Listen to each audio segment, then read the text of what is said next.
Our channel साहित्य शिक्षा। तो आज का हमारा टॉपिक, जैसे कि आपको पता ही है कि न्यू क्रिटिसिज्म की सीरीज चली हुई है, तो न्यू क्रिटिसिज्म के ही राइटर से रिलेटेड है।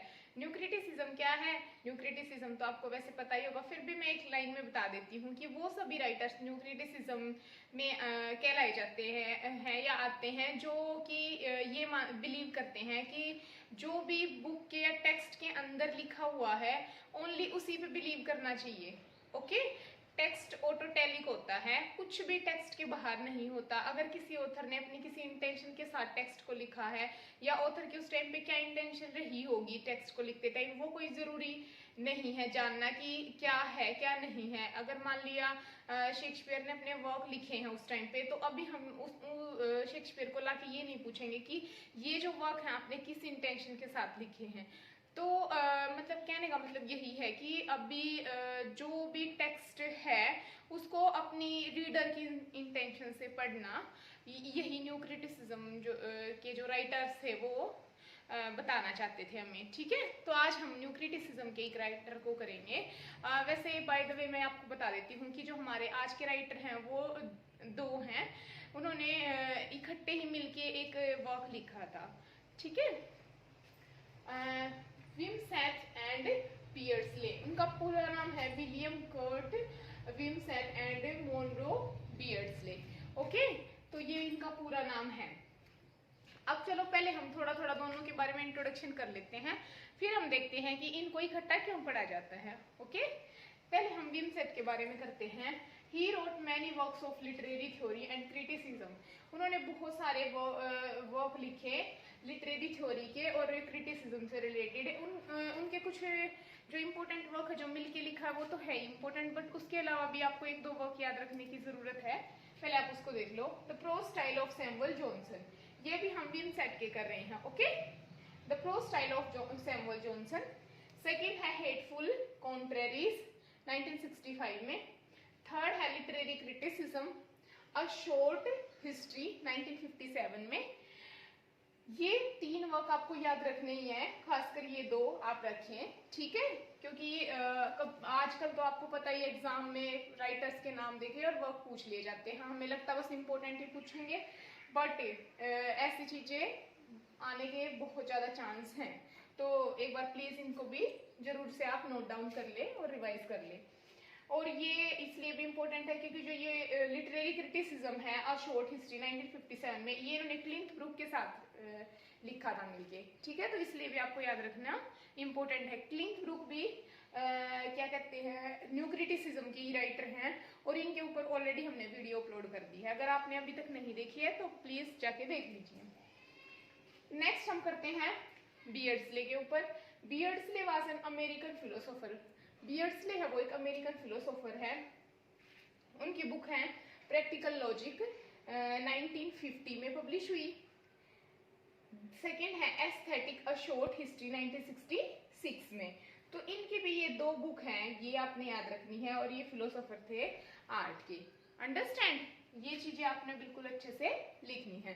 अब हम देखते हैं कि इनको इकट्ठे क्यों पढ़ा जाता है। इनकी बुक देख लेते हैं। सबसे पहला तो ये दोनों ही रिलेटेड थी न्यू क्रिटिसिज्म से, मैंने आपको बता दिया। न्यू क्रिटिसिज्म किस पे बिलीव करता था? ऑटोटेलिक टेक्स्ट पे। अब इन्होंने एक बुक लिखी है इकट्ठे। ठीक है, वैसे विमसेट ने उसको शुरू किया था और बियर्डस्ले उनके साथ आके मिले थे। ठीक है, verbal icon studies in the meaning of poetry. Okay, in this book they talk about two concept या टू एसेस भी इनको बोलते हैं जो डिस्कस किए हैं। एक है इंटेंशनल फैलेसी और एक है अफेक्टिव फैलेसी। सबसे पहले तो ये इंटेंशन। अब किसी भी काम को अगर आप करते हो तो आपकी एक इंटेंशन होती है ना उसके प्रति कि हम ये इस पॉइंट ऑफ व्यू से कर रहे हैं या इस इंटेंशन के साथ कर रहे हैं।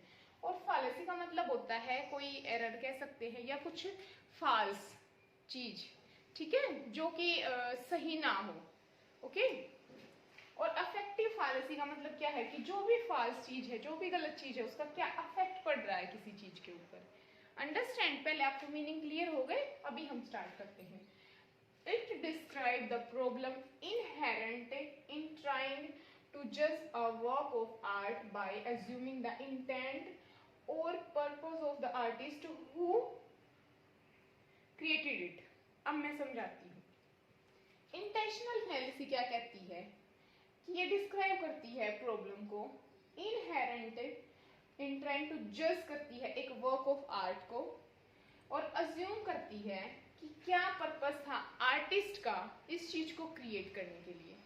यानी कि आर्टिस्ट है यानी कि जो रीडर है उसकी क्या इंटेंशन है इस वर्क को पढ़ते टाइम, ये इंपॉर्टेंट है। ठीक है, it means not go beyond the text. आपको टेक्स्ट के बियॉन्ड नहीं जाना, जो टेक्स्ट में है ओनली उसी पे ध्यान देना है। आप अपनी तरफ से कुछ ऐड अप नहीं करेंगे। अंडरस्टैंड? ना तो आप ये देखेंगे कि रीडर किस सिचुएशन में था, यानी कि अगर आप सैड हो और कोई अच्छी पोएम वगैरह पढ़ रहे हो तो आप उसको सैड तरीके से नहीं देखेंगे। क्लियर है?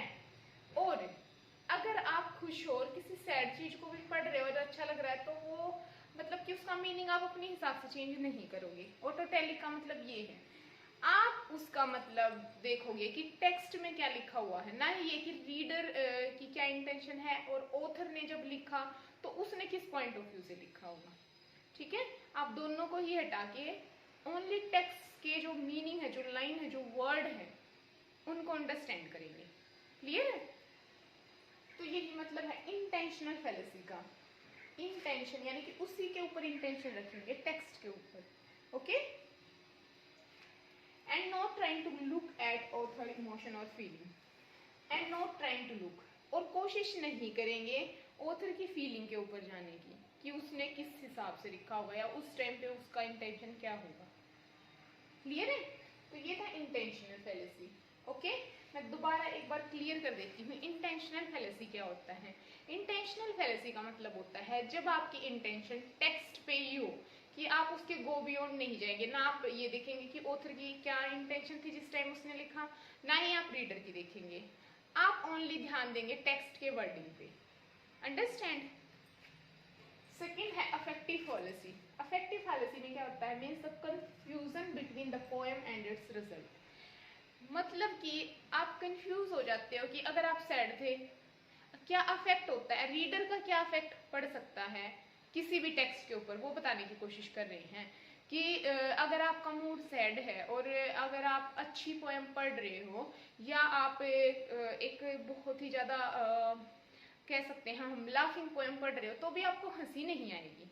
और अगर आप बहुत खुश हो और आप बहुत सैड चीज पढ़ रहे हो तो भी आपको शायद उतना वो फील नहीं आएगा। ठीक है, तो ये कह रहे हैं कि जो फालिसी है वो मतलब क्या है, गलती क्या है कि आप अपनी जो फीलिंग है, अपने जो इमोशन है उनको उनसे चीजों को अफेक्ट कर देते हो। पोएम है उसका मीनिंग है कंफ्यूजन क्रिएट कर देते हो।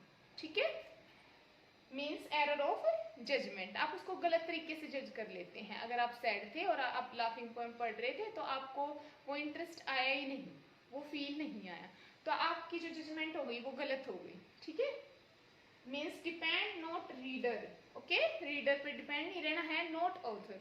उस टाइम पे ऑथर का क्या माइंड रहा होगा वो भी हमें नहीं पता, क्योंकि उनकी जरूरी तो नहीं कि आप सब ऑथर्स के पास जाके उनकी डिटेलिंग चेक करेंगे।